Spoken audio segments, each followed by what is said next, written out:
Reggie. And I'm Brian. And this is R&B Talks. R&B Talks. Welcome to part 2. Part 2. Part 2. You will partake in part 2. So in case you missed part 1, we're just going through some Instagram reels that we thought were interesting. And sorry. And having some conversation, sort of discussion. Yeah. It's been mostly me talking, unfortunately, but Reggie's been on a roll. And that's okay, because I like to listen to Reggie on a roll. I'm in that thing, I guess. Well, then let's jump back into it. Here we go. Hey. Redacted 148 pages of a 148-page document looking into the impact of mRNA into... 148 pages. The entire thing is redacted. Good news is you could put that straight back into the photocopier with minimal impact on the environment, and surely it's the environment that must be utmost in our concerns now. Although I'd be worried about dying in a pandemic or from a nuclear war, then probably environment. What good does a study do if there's nothing there? What might have been there that they needed to redact it? They could have left in words like the and is, so that's an over-redaction. The CDC, National Institutes of Health, and the FDA are actively involved in a cover-up. If this practice of redaction continues, how will we ever get to the truth about what's happened in the last 5 years and what that tells us about these sets of institutions and how they behave when they face dissent or any threat to their authority? Stay free. See it. So, I just want to say, come on, people. I mean, really. I think this is a big, giant mirror reflection of just how people don't want to know the truth. They just don't want to know. Let me ask, what does the FDA really do? They don't do anything. You do realize that the United States is the only country that does not regulate things like exercise supplements, all those things, That's what I mean. Legit. We have all this crap in our food. They just, it's cool. All this nonsense. And I'm not saying, look, you should regulate but there's literal awful things that they put in everything. It's ridiculous. Well, in drugs, there are countries that have really powerful drugs that work well with things like cancer and things like that. And the FDA just spends all their time keeping them from coming here. Right. Because cancer is a huge, big money thing. Yeah. They want you to have millions of dollars in treatments. Oh yeah. They want that. The doctors we are a treat the symptom, not the disease country. And you can find those places that will do that. Mm-hmm. Insurance won't cover it. Yeah.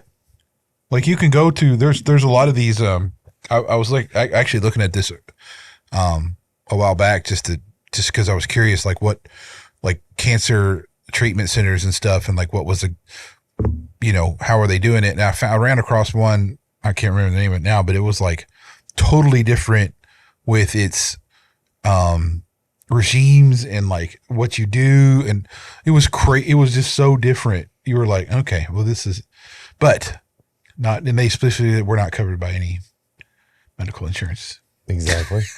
Right on. So, way to go, FDA. You're doing great, buddy. I am tired of parents and people in general, people, what are supposed to be free people, upset because, we're not allowed to talk about politics or religion. I don't want to be accused of being a bigot. I'm tired of feeling like a hostage of my own country. People that want to look at me with a huge level of righteous indignation. How dare you want school choice? You must hate poor kids. As if I don't want it for poor kids. And then those same people will get up and sit there and justify why there needs to be pornography in a school, or why that kid needs to get puberty blockers at 10 years old, or why that kid needs to be carved up, or why that kid needs to be aborted at month 9. And I'm the bad guy? This power that they're projecting? Where does it come from? It is illusory. And we're going to see how much of an illusion it actually was when men start standing up and going, no, not in my house, not in my community, not in my state, not in my country. You're free to live the way you want. The moment you try to impose that on me, you got something else coming. Yeah. Exactly. I don't even know that we can say anything. That just, bam! It's just a big old pimp slap of truth. Wapow! I love Nick Freitas, man. I love that guy. Oh, you got me onto his podcast. I know. I've been burning them up. I'm telling you, dude. Dude, all I do is listen to podcasts. I feel like I've listened to repeat just cycling podcasts, man. Well, you know what I do? I sit on meetings all day. I don't get to listen to podcasts. I know. But not in my house. Yeah. Not in my community, man. It ain't happening. I mean, look, I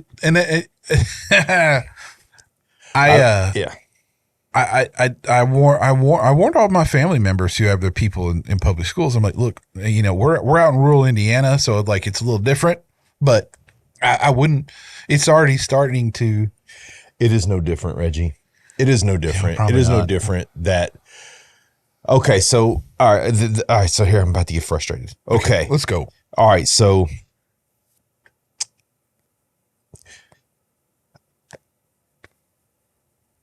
My son was forced, and I say forced because he wasn't given a choice, one of my sons, to celebrate Gay Pride Month at school. Teachers walking around with Gay Pride shirts on. And here's my problem with that. I don't ask anyone to celebrate my sexuality. No. And the reason for that is regardless of what your sexuality is, that's for the privacy of your own home and behind closed doors. Right? So why do you continually ask me to celebrate yours? It's just like Morgan Freeman said. He doesn't want a Black History Month. Black history is American history. Yes. We should just all be celebrating our history, right? Our history. Why do I need to celebrate what you tolerate, your sexual preferences, your personal choices? They're not mine. I don't care. You're not going to make me want to like what you do more, see what you do as valid. None of that's going to happen by you having this phantom mystery Scooby-Doo chasing the guy in the lizard mask month that you want. It doesn't exist. If anything, you're going to make me rail harder against it because you're trying to force me to do something and you're trying to force my children to do something. Yes. Do whatever you want to do in your house. At the end of the day, you got to answer for the things that you do. So do I. And I'm very clear and very, very concise about that. Right. But I don't need to celebrate transgender month, gay pride, straight, whatever. Because it's none of my business. Well, and I would even go really farther than that, and just say that why even are we bringing sexuality at the young ages that they try to? Because I truly believe that the reason that they want our kids is because they can't have any. And the only way to perpetuate what they're doing is our kids. Well, yeah, I'm sure there's a definitely conversion type of mentality. Yeah. I agree to that. Because it's a social contagion. Yeah, but what I'm saying is that there's no reason to have a sexual conversation with an 8-year-old. There's no reason to have a sexual conversation with a 16-year-old. Well, no, that's up to the parents. That's where I was going. So that's what I mean. That stuff's, look, sexual education, you talking about like the reproductive organs and stuff. Fine. Sure. Yeah. But it stops there. We all had the awkward 2 weeks in health class, right? But penises and vaginas. Yeah, got it. Yeah, but we don't need to talk about the different preferences. Yeah. I don't care. My son doesn't care. No, they don't. And why would they? It's silly. The only reason why they would is like you said. Let's convert as many kids we can. Come on. Yeah, get over it. No. It's a look, I've said this before and I'll say it again. The LGBTQ mafia is a militant organization.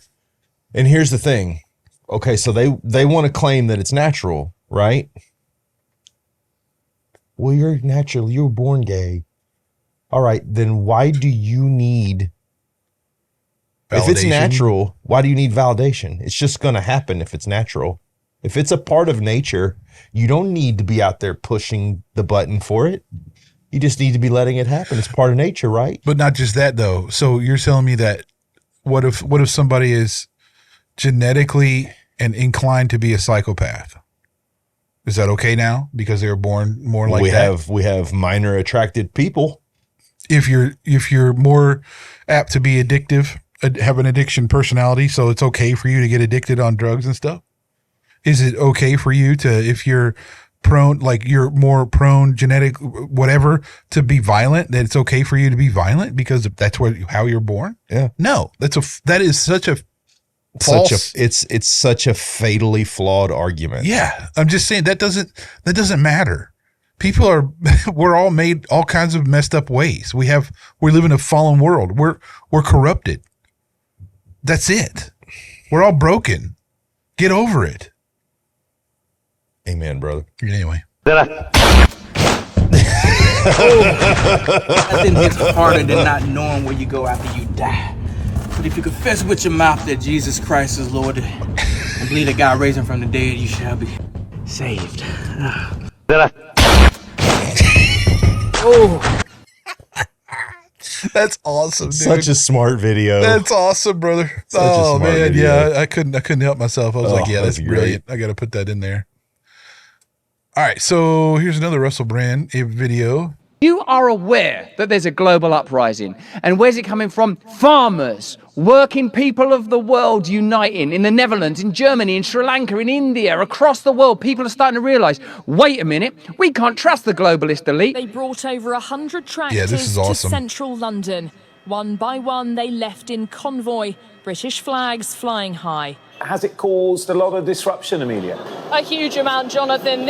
It caused disruption. Shouldn't they just shut up? I mean, aren't farmers supposed to just stand chewing straw? This is unprecedented to see this in the middle of London. In excess of 120 tractors descending on central London. Descending like Messerschmitts. It's a second blitz, but it's made of Brits. It's farmers. They're rising up from the soil like their own crops. They should be including in this news report the position of the movement that's behind the protest. You can bet your life if this was a protest they agreed with, they'd be telling you the agenda of the protesters. And a further point, let me know what you think about this in the chat. Why is it that in America, Sri Lanka, India, Germany, the Netherlands, France, Spain, farmers are all rising up? What do you think's going on? I'm going to hazard a wild guess. There are centralized edicts coming from unelected bureaucratic bodies that are designed to punish and destabilize the farming industry. That's just a wild stab in the dark. Just a wild stab in the dark. Wild stab. Dude, I mean, come on. This is where, like, we should have just abolished the 3-letter crap and just get it over with. Like, this is insane. It is ridiculous what they're trying to do, and with our farm, like they've already got it. Like most farmers are so in debt, like it's crazy. Like they live in constant, like, huge debt in order to cover what they have to cover. I mean, it's insane. And then we already do that. And, I don't know. It's just not, it is so messed up, dude. And you have places in the, like Europe, like they were talking about, are even worse off. Like, like I think in France, the farmers were just bringing in truckloads of manure and dumping it on the state houses or whatever. Yes. Just because, I mean, come on, it's ridiculous what they're trying to, and I don't even know all of it. Cause like, there's, we're kind of, we are separated by quite far from Europe. But, you hear about these things, and I know some farmers, and like it's pretty bad here with what they're asking them to do, but it's even worse over there. Well, according to liberals, cow farts are a problem. Yeah, no kidding. Cow farts. All right, Reggie, I'm going to say that one more time. I want you to hear me when it comes out of my mouth. Are you ready? Cow farts. Cow flatulence is a problem. Yeah. Right. Just like we should all eat laboratory grown meat. No, not today. Are you kidding me? What? Nope.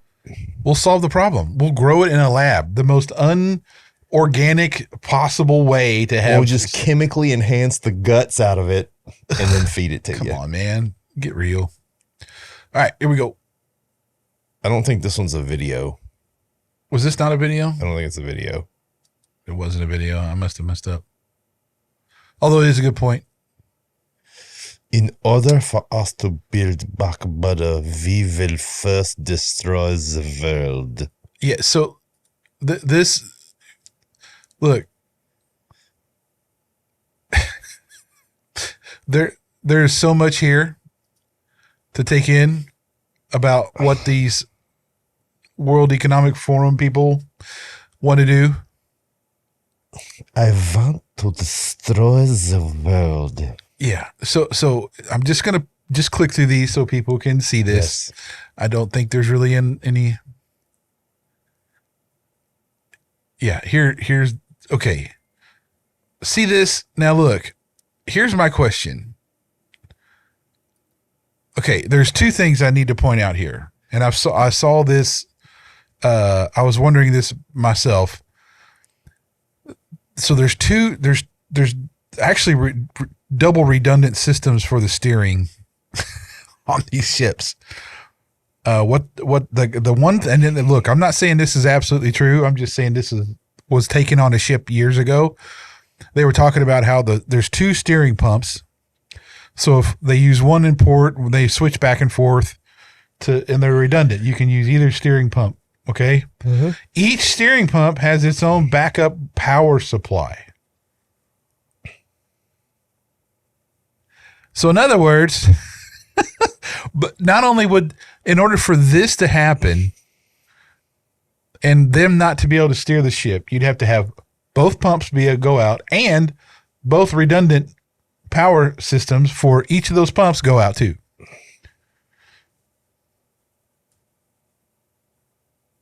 And it's turning. Now, and it's not just turning; it's hanging a Yui. So now I don't know about how currents are working here or the where the water flow. Because I mean, you know, I don't know what this particular. It doesn't matter what the current is. I know. And now the one thing I saw in this. So you see the lights go out, lights come back on. You see the plume of smoke coming out where they're like applying engine stuff to you. So either they're trying to slow it down and stop it, or they're moving it. Or they're speeding it up. Something. And here's the other thing.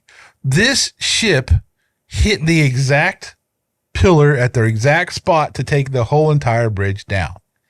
It could have hit anything else and it wouldn't taken the whole bridge down. Yeah. So this is all kinds of fishy. Now look, I'm not saying, I'll say this right now. I am not absolutely saying I'm saying this is like a black swan thing or whatever. I'm not, because I don't know. But it all seems awful fishy, dude. I want to destroy the bridge. I know. And they do. They say, you know, hey, look, you can do this. So this is also part of this, right? This is it's strategic in the way this happened.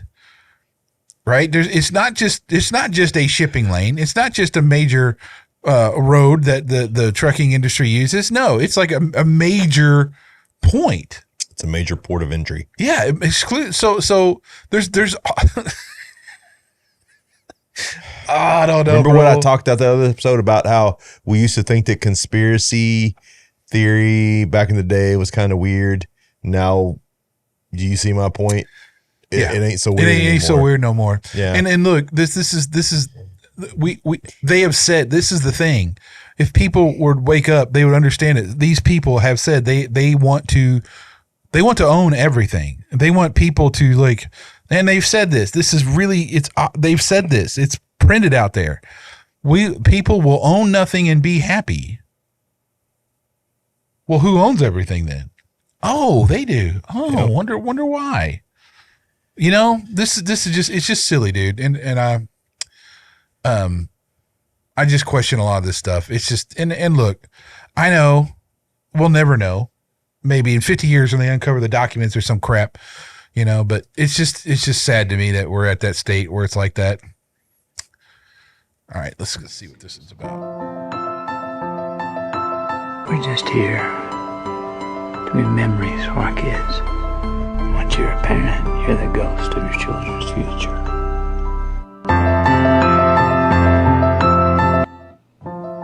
Yeah. So I really, this really grabbed me to be the ghost of your children's future.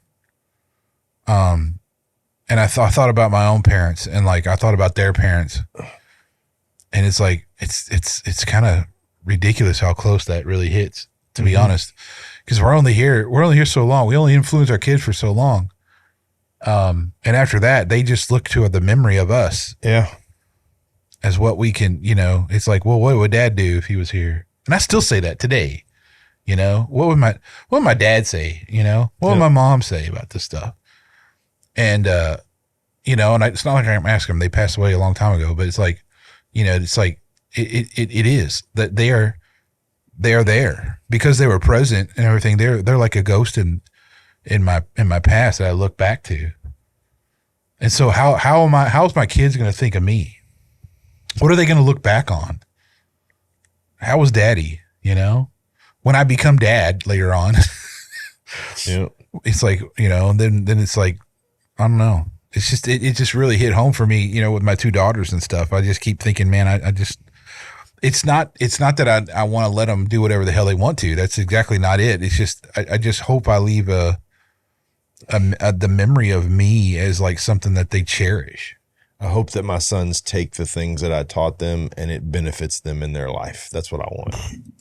That would be the most poignant thing for me, would be for my sons to take the things that I taught them and that they are useful to them in their life somehow.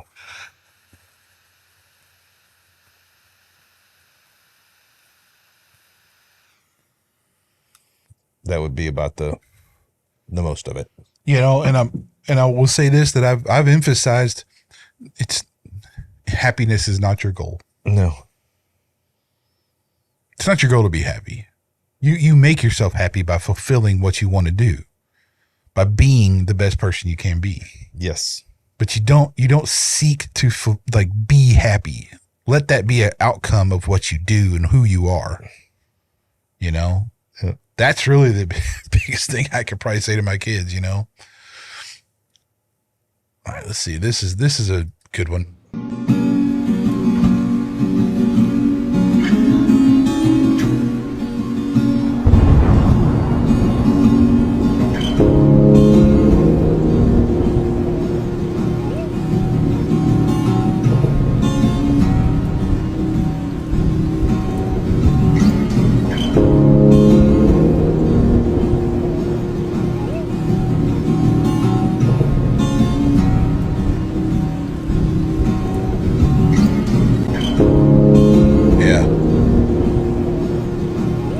Said, right? Powerful message. Man, I mean, it's like there's a lot of people who just continually wallow in hurt and pain, and it's like, man, all you got to do is just go to him. All you got to do.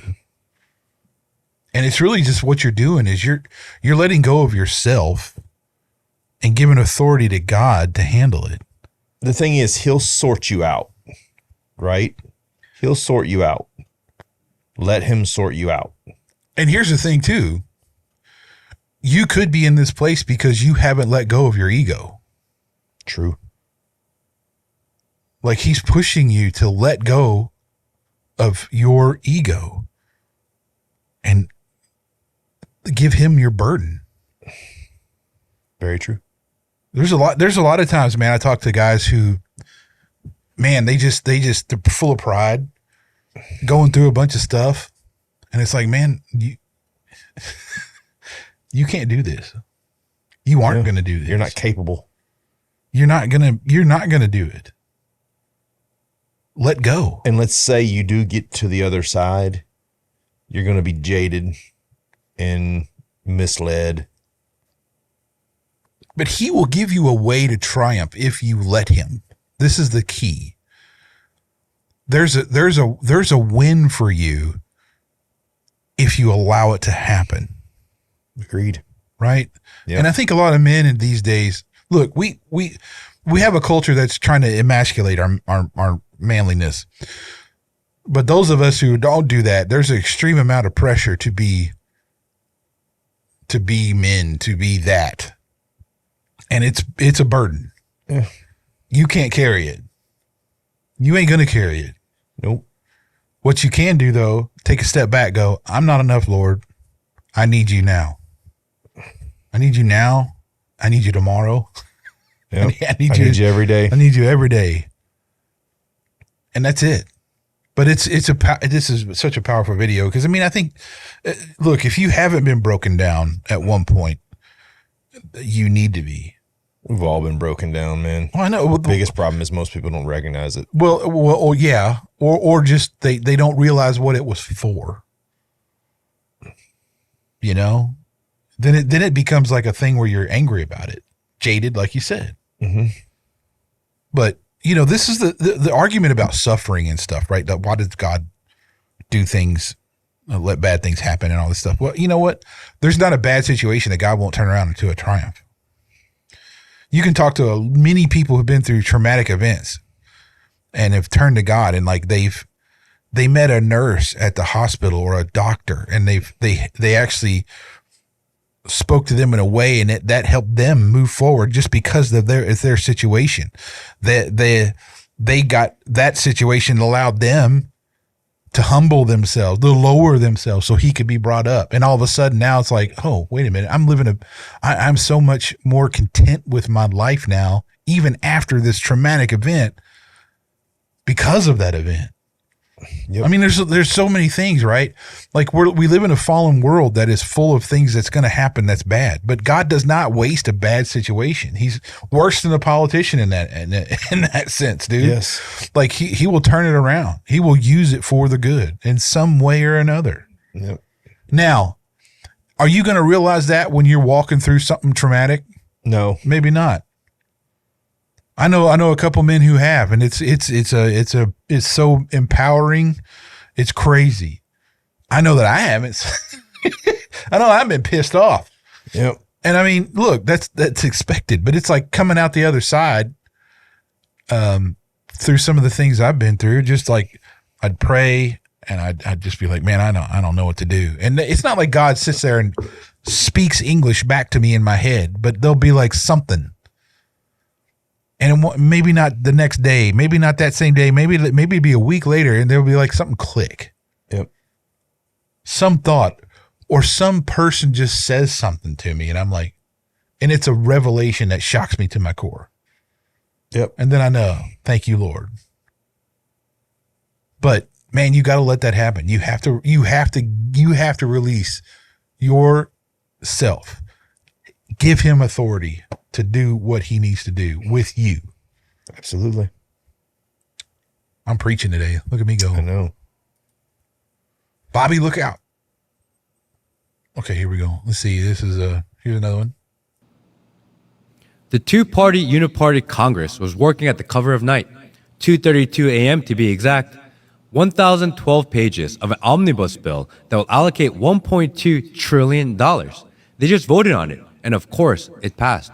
$35 trillion in debt, less than 36 hours to read, review, and analyze a 1,012-page bill that includes $1.5 million for climate change, $200 million for Gender Equity and Equality Action Fund, $575 million for global reproductive health programs, global abortions, $850K for LGBTQ plus senior homes, $500K for a DEI zoo, $400K for a gay activist group to teach elementary school kids about transgenderism, $400K for a nonprofit to give teens tuck clothing, $650 million to every state to support migrants, and of course, nothing to close the border. But there is an additional $300 million for Ukraine and a whopping $4 billion for Israel, $500 million of which is allocated for the Iron Dome. 1,012-page bill, 36 hours to read it, $1.2 trillion. And they hide in their little pet projects, their anti-American establishment agendas, wet their beaks, stuff their pockets. At the same time, dissenting voices are being taken offline. Did you notice the hidden allow political content feature on IG? Have you noticed your favorite creator on TikTok just disappear? I got my first YouTube strike yesterday for medical misinformation. Gotta hurry up, give me my first so you can give me my second and third. Someone just messaged me today telling me it's their 6th time following me. They are ramming through their anti-American bills through Congress right before their 2-week vacation so they can hide away like cowards and not deal with the backlash. They are trying to silence opposing voices so you don't know they're doing it. Are you controlled opposition if you don't know you're controlled? Now, more than ever, support the ones you trust, because this is just the beginning. It's going to get worse before it gets better. They want to lock you in a digital ghetto, so you only see what they want you to see. Yeah. So let me tell you something, man. I'm a pretty quick read. I can fly through some textbooks, some pretty heavy scholarship material. I can move through those things. I'm flipping pages. And I wouldn't be able to read 1,012 pages in 36 hours, even if I had 12 hours of the day every day to do it. Nope. I mean, come on. This is the ridiculousness of the way our political system is. Come on. And then the stuff they throw in these things, because they can't. They won't have just a bill that says, here's a bill for this so much money to go here, and that's all it is. They won't do that. They have to hide all this other crap in there to pander to all this other shit so they can get it all worked out. And I hate it. It's beyond corrupt. Yes. And this has been going on for a long time. But it's just par for the course, man. Like, none of this shocks me. No, it doesn't. It doesn't. That's part of the problem. Yeah, none of it shocks me. If that doesn't shock you, then we have a huge problem, dude. I mean, it's crazy. I don't know. I just get. It's not like it's not like I'm in a position to do anything other than just use a vote, which I don't even know it's going to count anymore. But it's ridiculous, man. Well, that's it for part 2. Part 2. You know what you should do? You should subscribe, comment, argue, send a prayer request. Tell us what to talk about next. Send us a meme. Something funny, preferably. Bloop. All right. Well, R&B Talks. See you later. Bye-bye. Bye.